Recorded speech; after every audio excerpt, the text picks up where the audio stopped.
வணக்கம் நண்பர்களே. இன்னைக்கு நம்ம சிறகடிக்க ஆசை சீரியல்ல விஜயாவோட ஆட்டத்தை தாங்க பார்க்க போறோம். மனோஜ் பணத்தை வாங்கிட்டு வந்தாரு. விஜயாவோட ஆட்டம் ரொம்ப தாங்க முடியலங்க. மற்றவங்களெல்லாம் ரொம்ப இளக்காரமா பேசுறதும், கேவலமா பேசுறதும், ரொம்ப ரொம்ப மோசமா நடந்துக்கிட்டாங்க விஜயா. அதுவும் மீனா கிட்ட அவங்க நடந்துக்கிட்ட விதம் மக்களிடையே ரொம்ப அதிருப்தியை தாங்க ஏற்படுத்துச்சு. டைரக்டர் இங்கே தாங்க விஜயா மேலே மக்களுக்கு பயங்கரமான ஒரு வெறுப்பை உருவாக்குறாருங்க. அந்த 10 லட்சம் பணத்தை பார்த்த உடனேமே சந்தோஷப்பட்ட விஜயா, அதே மாதிரி மீனா கர்ப்பமா ஆயிருவாளோ, கர்ப்பமா இருப்பாளோ அப்படின்னு நினச்சிட்டு, என்ன என்ன என்ன ஏதோ விசேஷம் போல அப்படின்னு சொல்லிட்டு அண்ணாமலை கிட்ட பேசுறாங்க. ஆனா அண்ணாமலையோ, என்ன விஜயா, ஏதாவது அப்படி இருந்தா நம்மக்கிட்ட சொல்லியிருக்க மாட்டாங்களா? அப்படி இருந்தாலுமே நீ சந்தோஷப்பட வேண்டியது தானே. இது நல்ல செய்தி தானே விஜயா, எதுக்கு இவ்வளோ கோவமா நடந்துக்கிற அப்படின்னு சொல்றாருங்க. இல்லைங்க, அவ அப்படி இருந்தா அது கண்டிப்பாக நடக்கக்கூடாது. மீனா கர்ப்பமாக ஆகக்கூடாது. அப்படி ஏதாவது ஆயிருந்தாலும் அது இப்போதைக்கு வேண்டாம் அப்படின்னு சொல்கிறாங்க. குடும்பமே கொதிச்சு எழுந்திருச்சுங்க. ஆமாங்க, யாரு தான் அக்செப்ட் பண்ணிக்குவாங்க? முத்து மேலே வெறுப்பை காமிக்கலாம், மீனா மேலே வெறுப்பை காமிக்கலாம். ஆனால் ஒரு குழந்தை மேலே வெறுப்பை காமிச்சா யாருக்கு தாங்க பிடிக்கும்? எல்லாருமே ரொம்ப அசிங்கமாக பேச ஆரம்பிச்சிடறாங்க. என்ன விஜயா, நீ இவ்வளோ மோசமாக நினைக்கிற? அப்படி பார்த்தா நானும் ஒரு என்ஜின் டிரைவர் தான். நீ என் கூட குடும்பம் நடத்தி 3 பிள்ளைங்களை பெற்றுக்கலையா? உன் கூட குடும்பம் நடத்தினதை நினச்சா எனக்கே ரொம்ப கேவலமாக இருக்குது அப்படின்னு சொல்லிடுறாருங்க அண்ணாமலை. ஸ்ருதியும் பயங்கரமாக கொதிச்சு எழுகிறாங்கங்க. ஆமாங்க, என்ன அத்தை நீங்கள், என்ன ஆண்டி இப்படி திங்க் பண்ணுறீங்க? குழந்தை பெற்றுக்கிறதும் பெற்றுக்காததும், அதாவது பேபியை பற்றி திங்க் பண்ணுறது, டிசைட் பண்ணுறதுல அவங்களோட விருப்பம். நீங்கள் என்ன ஆண்டி, நீங்கள் யார் முதல்ல மீனாவை பற்றி இப்படி பேசுகிறக்கு? அது மீனாவோட விருப்பம், முத்துவோட விருப்பம். என்னை மட்டும் ஏதாவது சொல்லியிருந்தீங்க நான் அவ்வளோதான் அப்படின்னு சொல்கிறாங்க. இல்லைம்மா ஸ்ருதி, நீயா இருந்தால் கூட நான் அக்செப்ட் பண்ணிக்குவேன். நீ கன்சீவாக இருந்தால் கூட சந்தோஷப்படுவேன். ஆனால் இவ யார்? இவ ஒரு பூக்காரி. இவ நம்ம வீட்டில் சமையல் செய்கிற வேலையோடு நிறுத்திக்கணும். அதுக்கு மேலே இந்த வீட்டுக்கு வாரிசு கொடுக்குறேன், அதை கொடுக்குறேன், இதை கொடுக்குறேன்னு ஏதாவது பண்ணால் அப்புறம் நடக்கிறதே வேறு அப்படின்னு சொல்கிறாங்க. ஆனால் மீனாவோ பயங்கர வருத்தத்தில் இருக்காங்கங்க. இப்படி நினைக்கிறாங்களே நம்மளை பற்றி, ரொம்ப கேவலமாக இருக்கே அப்படிங்கிறாங்க. முத்து அதே போல் வழக்கம் போல் கொதிச்சு எழுகிறாருங்க. ஆமாங்க, என்னம்மா நீங்கள் இப்படி பண்ணிகிட்ருக்கீங்க? இதுதான் அப்பா கடைசி முறை. அம்மா இந்த மாதிரி பேசினாங்க, நல்லா இருக்காது சொல்லிக்கிட்டேன் அப்படின்னு வார்ன் பண்ணுறாங்கங்க. மீனா அழுதுகிட்டே உள்ளே போயிடுறாங்க. அந்த டைம் பார்த்து ரவி என்ன சொல்கிறாரு, என்னம்மா ஏன் இப்படிலாம் பேசுகிறீங்க? முத்து விடுடா நீ அப்படின்னு சொல்லிட்டு முத்துவுக்கு ஆறுதல் படுத்துறாருங்க.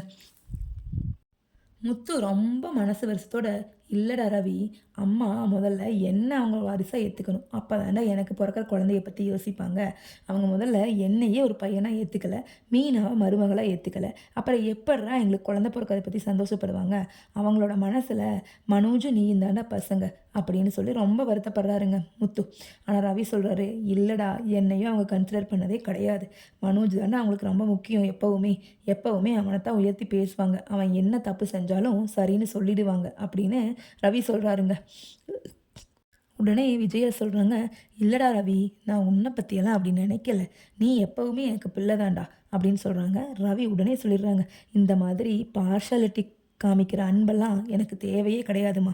நீங்கள் இவ்வளோ மோசமாக, அதுவும் இவ்வளோ கீழ்த்தரமாக நடந்துக்குவீங்கன்னு நான் கொஞ்சம் கூட நினைக்கல. அண்ணியை கொடுமைப்படுத்துகிறீங்க, கேவலமாக நடத்துகிறீங்க, திட்டுறீங்க, அதட்டுறீங்க, இது எல்லாத்தையுமே பொறுத்துக்கிட்டோம். ஆனால் இந்த மாதிரி கேவலமாக ஒரு குழந்தைய, அதுவும் பிறக்கலையான்னு தெரியாமல் இருக்கக்கூடிய குழந்தைய கூட நீங்கள் இவ்வளோ பார்சாலிட்டி பார்க்குறீங்கன்னா, உங்களோட அந்த அன்பு எனக்கு கொஞ்சம் கூட தேவையே இல்லைம்மா அப்படின்னு சொல்லிட்டு நிற்காம விறுவிறுன்னு போயிடுறாருங்க. அதை விடுங்க, இப்போ பப்பரப்பா மனோஜ்கிட்ட பணம் வந்தாச்சு. உடனே ரோஹிணியையும் வர சொல்லியாச்சுங்க. வக்கீலுக்கு ஃபோன் பண்ணுறாங்க விஜயா. ஏங்க மேடம், கொஞ்சம் நீங்கள் வீட்டுக்கு வந்தீங்கன்னா அந்த ரோஹிணி பணத்தை கொடுத்து சைன் வாங்கிடலாங்க மேடம் அப்படின்னு சொல்கிறாங்க. அந்த வக்கீலும் உடனே கிளம்பி வராங்க. ரோஹிணியை வீட்டுக்கு வர சொல்கிறாங்க. வந்துட்டு, ரோஹிணி, நீ இதை கேட்டால் 5 லட்சம் பணம் இருக்குது, எடுத்துகிட்டு கிளம்புடி அப்படிங்கிறாங்க. அந்த டைம் பார்த்து தாங்க ரோஹிணிக்கு மயக்கம் வருதுங்க. ஆமாங்க, ரோஹிணி ஏதோ ஒரு நாள் கடையில் வந்து மனோஜ் கூட ஜாலியாக இருந்திருக்காங்க. அந்த டைமில் தாங்க ஏதோ சந்தோஷமான நிகழ்ச்சி நடந்து அவங்க கன்சீவா இருக்காங்க அப்படிங்கிற ஒரு உண்மை வந்து வெளியில வரப்போகுதுங்க. இப்ப ரோஹிணி வாமிட் பண்றாங்க. உடனே ஹாஸ்பிட்டல் போய் செக் பண்ணும்போது தாங்க தெரியுது. டாக்டர் சொல்றாங்க, "கங்ராச்சுலேஷன்ஸ் ரோஹிணி. உங்க ஹஸ்பண்ட் கிட்ட சொல்லிடுங்க. நீங்க கன்சீவா இருக்கீங்க." அப்படின்னு சொல்லும்போது, ரோஹிணிக்கு அழுகிறதா, சிரிக்கிறதானே தெரியலங்க. என்னோட முதல் குழந்தை தான் ரொம்ப கஷ்டப்படுது, அப்பா இல்லாம. இப்போ 2வது குழந்தையுமா? கடவுளே! எனக்கு இதெல்லாம் தேவையா? எனக்கு இது தேவையே இல்ல. அப்படின்னு சொல்லிட்டு நம்ம ஊருக்கே போயிடுவோம். மனோஜ் குடுக்குற பணத்த வாங்கிட்டு நம்ம ஊருக்கு போலாம் அப்படின்னு டிசைட் பண்ணும்போது தாங்க, மனோஜும் ரொம்ப யோசிக்கிறாரு. என்னம்மா ரோஹிணி நம்மள விட்டு போயிருவாளா? இனி வரமாட்டாளா?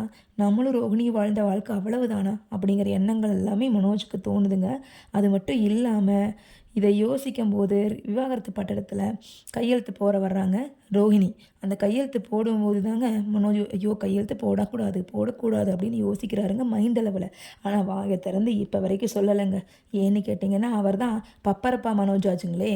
அதாவது அம்மா, புள்ளை அப்படின்னு கூட நம்ம வச்சுக்கலாம். பப்பரப்பானா அம்மா, புள்ளைன்னு வச்சுக்கலாங்க. அம்மாவ கண்டு பயந்து ஒரு முடிவெடுக்க முடியாம ரொம்ப தவிக்கிறாருங்க. இப்ப கனகாவும் ரெடியா தாங்க இருக்கா. அவங்க அம்மாவும் பேக் பண்ணி அவள இங்க கொண்டு வரக்கு ரெடியா இருக்காங்க. கனகா ஹஸ்பண்ட் வாங்க, வாங்க, வாங்க அப்படின்னு சொல்லிட்டு ஜூஸ் போட்டு குடுக்கவும், ரொம்ப ரொம்ப மோசமான ஒரு நிலைமையில ரொம்ப யோசிக்கிறாரு மனோஜ். அது மட்டும் இல்லைங்க, நம்ம சாந்தி முகூர்த்தம் வேற மனோஜ்க்கு கனகா கூட நடக்க போதுங்க. அதுவும் எந்த டைம்ல தெரியுமாங்க? அமாவாசை அன்னைக்குங்க அந்த ஜோசியர் குறிச்சு குடுத்துருக்காரு. ஸோ செம்ம ஃபன்னா போகுதுங்க சீரியல்.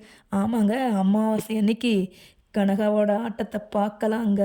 ரெடியா இருங்க. பாய் பாய்.